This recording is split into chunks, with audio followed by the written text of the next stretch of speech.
안녕하세요. 수서동행교회 정남 목사입니다. 오늘도 이렇게 주님께서 주신 말씀의 은혜를 함께 나누는 이 말씀 동행 이 자리 가운데 나오신 여러분 주님의 이름으로 축복하고 환영합니다.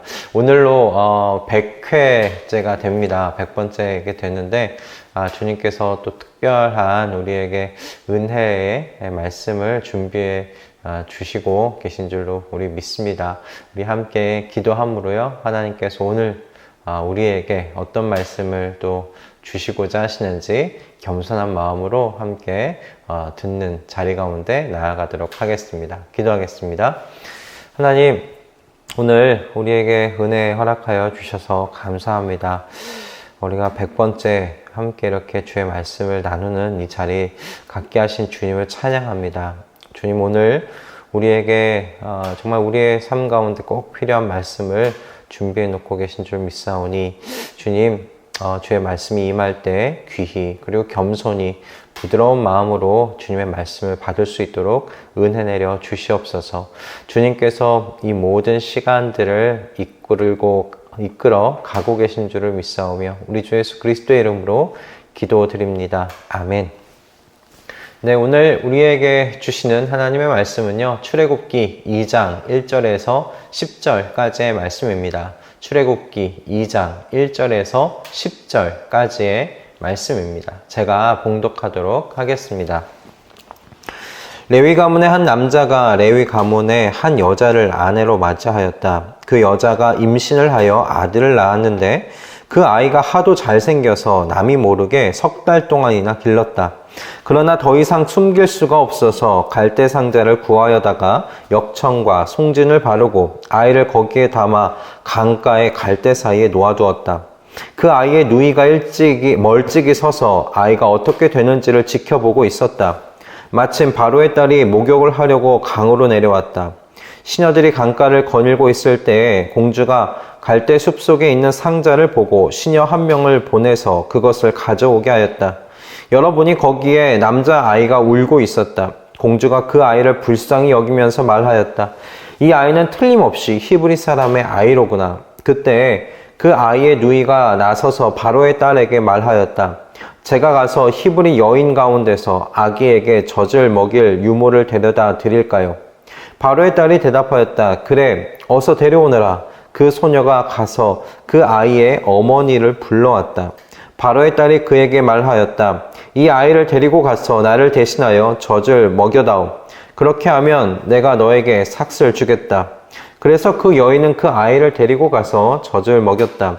그 아이가 다 자란 다음에 그 여인이 그 아이를 바로의 딸에게 데려다 주니 공주는 이 아이를 양자로 삼았다. 공주는 내가 그를 물에서 건졌다 하면서 그의 이름을 모세라고 지었다. 아멘. 출애굽기 2장은 이제 이스라엘 민족의 출애굽의 리더인 모세가 탄생하는 것을 기록하고 있는 내용입니다. 모세의 탄생 이야기를 조금만 이렇게 생각해 보면 그가 낳고 자라는 일에 있어서 이 가족들의 헌신이 얼마나 지극정성이었을지를 충분히 짐작해 볼 수가 있어요.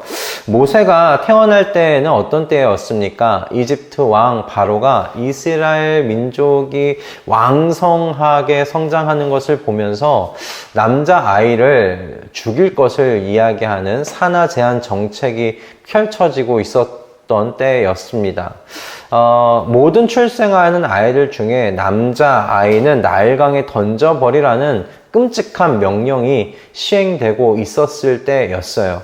그런 시절에 모세를 낳았어요. 그리고 모세를 낳고 보니 이 아이가 너무나 이쁜 거예요. 너무 잘생겼다라고 기록되어 있는데 그에 대한 이 아이에 대한 사랑이 너무 커서 이 아이를 석 달이나 숨겨서 길렀다고 오늘 본문 2절은 말하고 있습니다.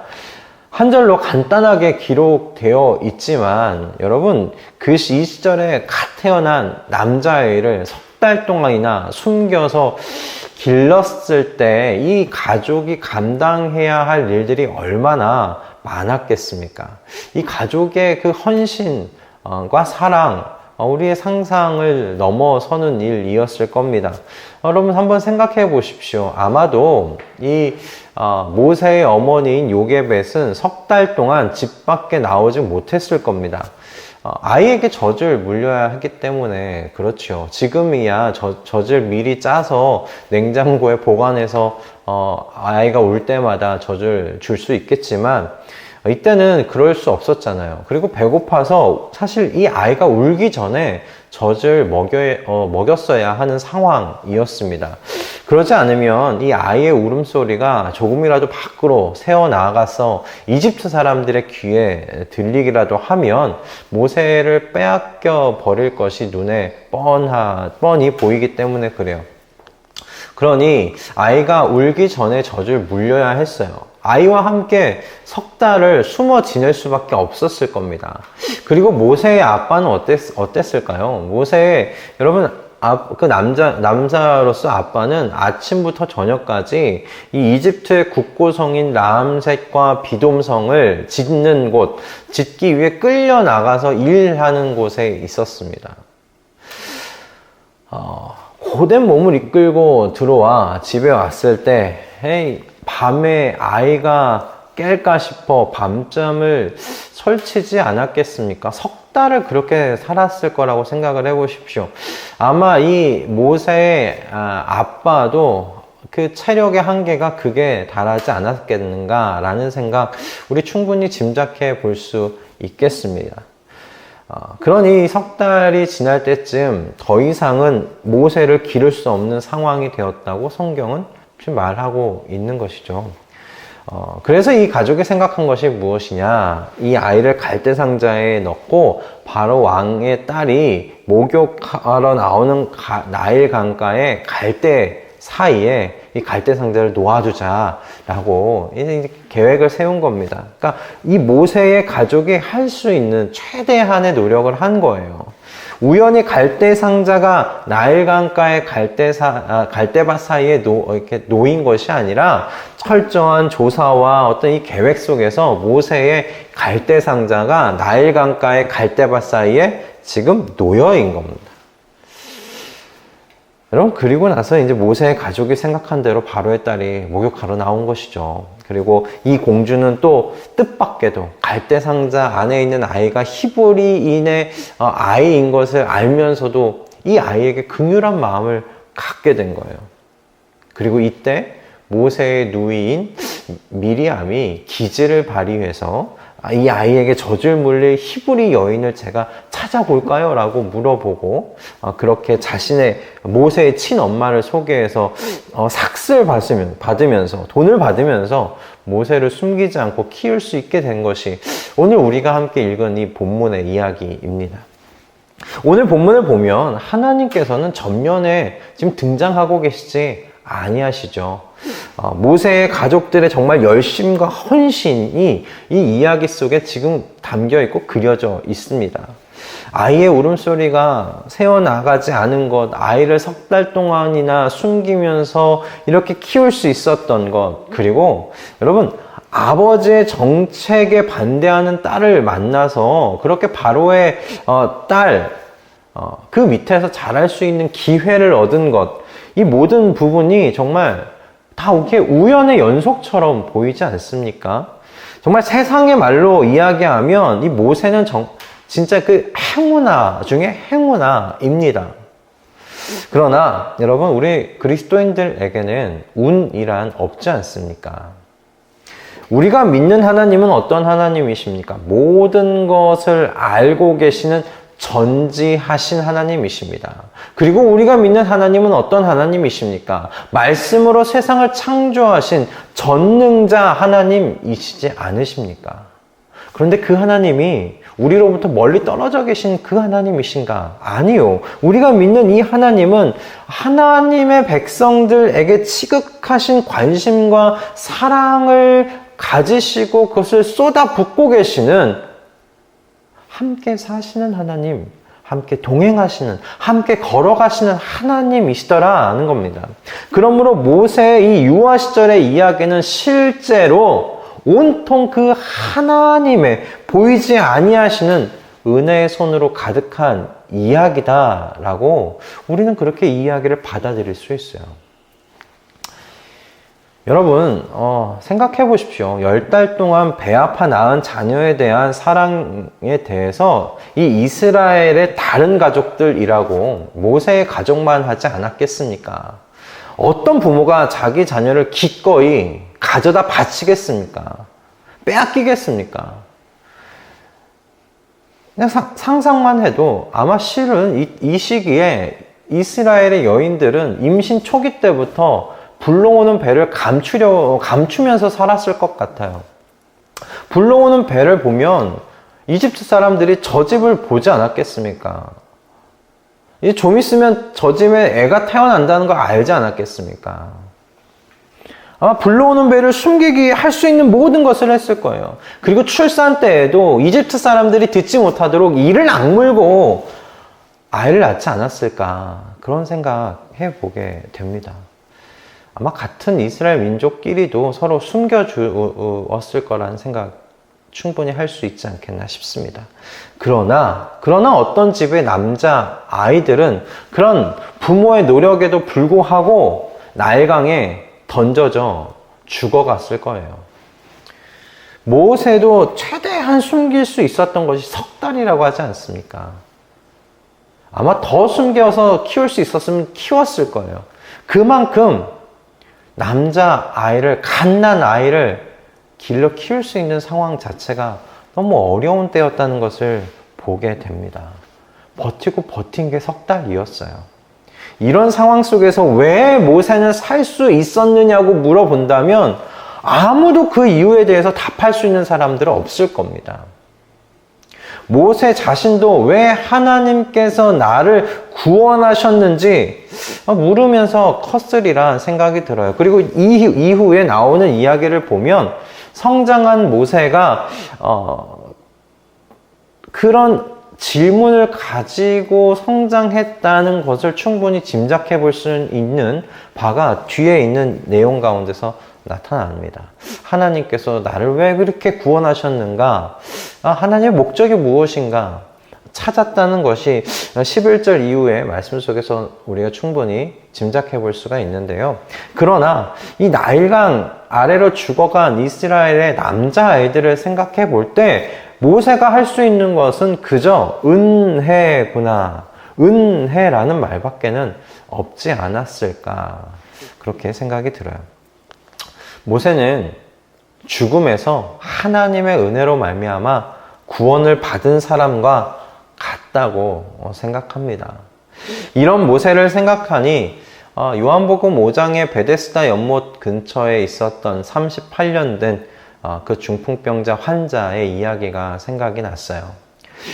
제가 많이 인용했던 그 본문의 내용인데요.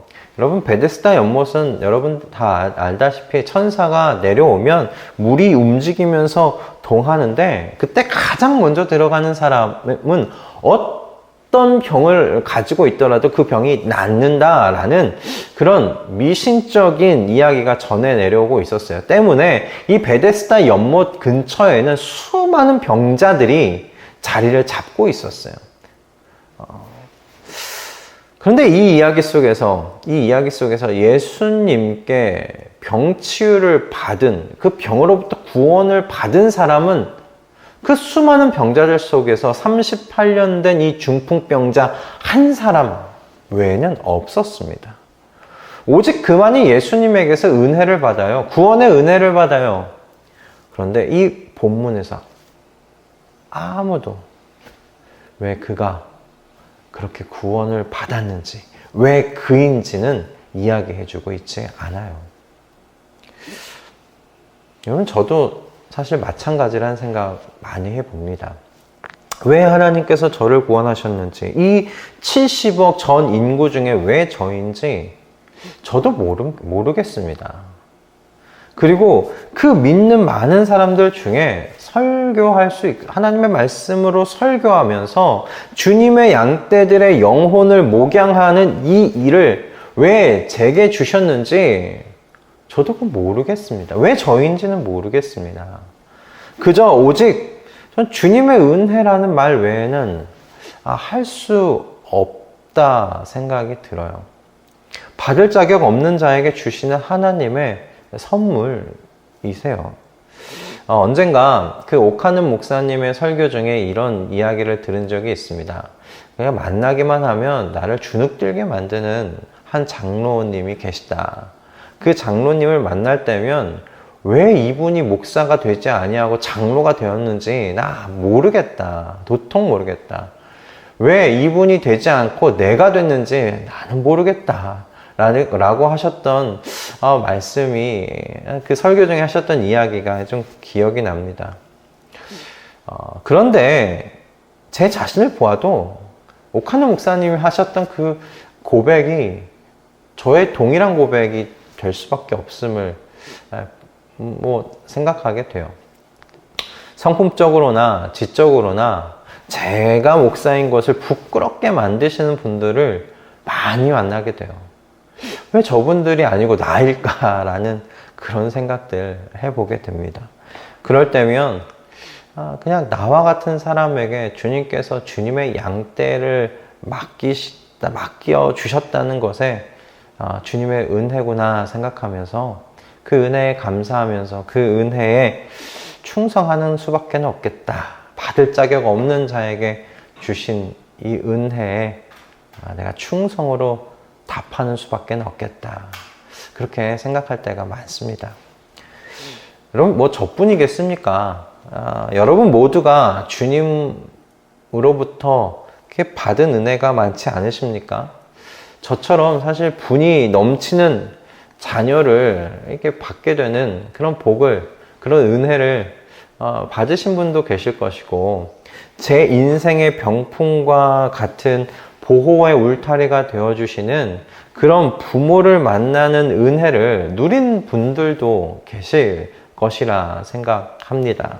그리고 귀하고 귀한 하나님의 사람들, 하나님의 백성들을 여러분 만나서 풍성한 인생을 이렇게 만들어 가시는 그 은혜를 받으신 분들도 계시지 않으십니까?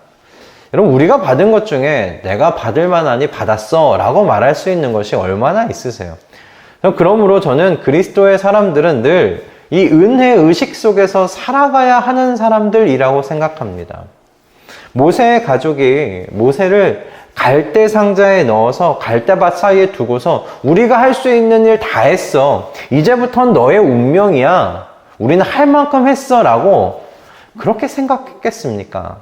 저는 모세의 가족들도 은혜 의식 속에서 석 달을 살았을 것이라고 생각이 들어요. 그냥 아무리 철저히 숨긴다고 숨겨도 여러분 그 울음소리가 바깥으로 한 번이라도 새어나가지 않았겠습니까? 가슴 쿵쾅쿵쾅 하는 순간이 없었겠습니까? 밀고자의 귀에 이 모세 가족의 소식이 들어가지 않으리라는 법이 어디에 있었겠어요? 아마 이 모세 가족들 하루하루 모세를 이게 품에 안고 양육할 수 있게 해주시는 하나님의 은혜에 감사하는 하루하루 보내지 않았겠나 생각이 듭니다. 그러니 석 달 동안 이 구원의 은혜를 베풀어 주신 그 하나님께 믿음으로 모세를 전 맡겨드릴 수 있었겠다 싶습니다.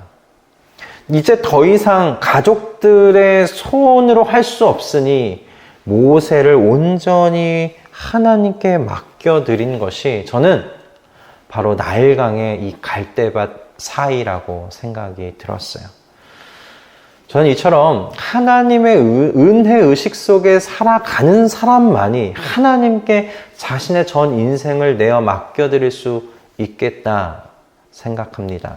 자신의 삶 속에서 보이지 아니하시는 그 하나님의 손으로 보살피시는 하나님의 섭리를 은혜 의식 속에 있을 때에만이 볼 수 있다고 저는 믿습니다.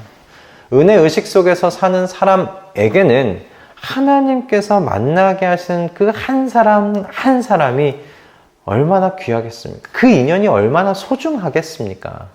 나로 하여금 누리게 하시는 작은 것 하나하나가 얼마나 많은 감사로 이렇게 고백될 수 있겠어요.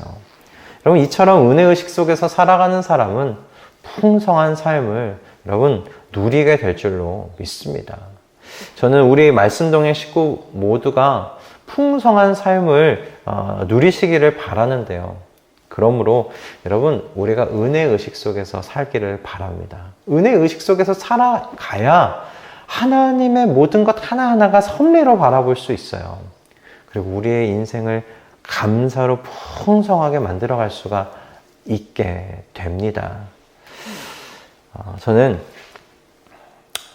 우리 모두가 다 지금 내가 누리는 이 모든 것이 자격 없는 자에게 주시는 하나님의 선물임을 은혜로 고백할 수 있게 되기를 주님의 이름으로 축복드립니다. 그래서 늘 기쁨과 감사 속에서 사시는 우리 말씀동행 식구들 다 되실 수 있기를 바랍니다. 할렐루야. 기도하겠습니다. 하나님, 오늘 100번째 주님의 은혜를 더 깊이 묵상할 수 있게 해주신 것 감사합니다. 100번째 함께 주님의 말씀을 나누게 하신 것 또한 우리에게 주신 하나님의 은혜 아니겠습니까? 주님, 우린 모두가 하나님의 은혜에 온통 둘러싸여 살아가는 귀하고 복된 사람들입니다. 주님, 주님의 은혜를 더 깊이 묵상하게 해주시고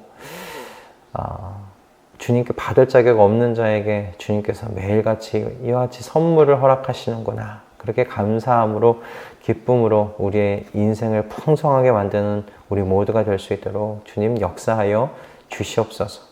감사드리며 우리 주 예수 그리스도의 이름으로 기도드립니다. 아멘.